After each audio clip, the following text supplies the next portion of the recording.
Story number 21. God promises the Messiah. From the very beginning, God planned to send the Messiah. The first promise of the Messiah came to Adam and Eve.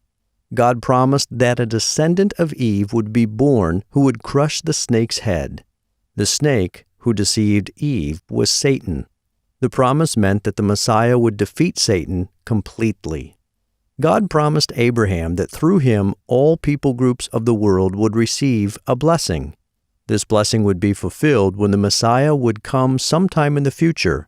He would make it possible for people from every people group in the world to be saved.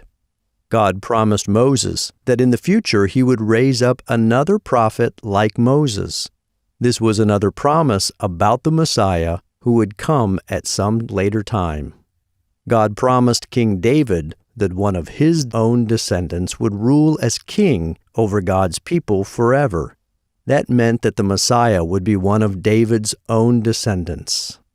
Through the prophet Jeremiah, God promised that he would make a new covenant, but not like the covenant God made with Israel at Sinai.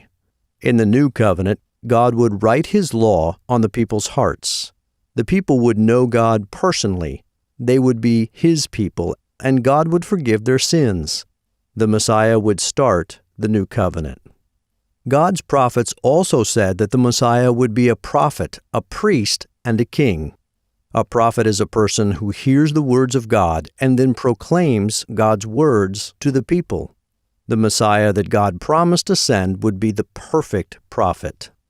Israelite priests made sacrifices to God on behalf of the people as a substitute for the punishment for their sins. Priests also prayed to God for the people. The Messiah would be the perfect high priest who would offer himself as a perfect sacrifice to God. A king is someone who rules over a kingdom and judges the people. The Messiah would be the perfect king who would sit on the throne of his ancestor David. He would reign over the whole world forever and would always judge honestly and make the right decisions. God's prophets predicted many other things about the Messiah. The prophet Malachi foretold that a great prophet would come before the Messiah came. The prophet Isaiah prophesied that the Messiah would be born from a virgin. The prophet Micah said that he would be born in the town of Bethlehem.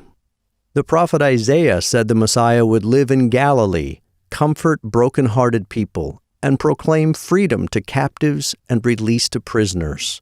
He also predicted that the Messiah would heal sick people and those who could not hear, see, speak, or walk. The prophet Isaiah also prophesied that the Messiah would be hated without reason and rejected. Other prophets foretold that those who killed the Messiah would gamble for his clothes, and that a friend would betray him. The prophet Zechariah predicted that the friend would be paid 30 silver coins as payment for betraying the Messiah. The prophets also told about how the Messiah would die.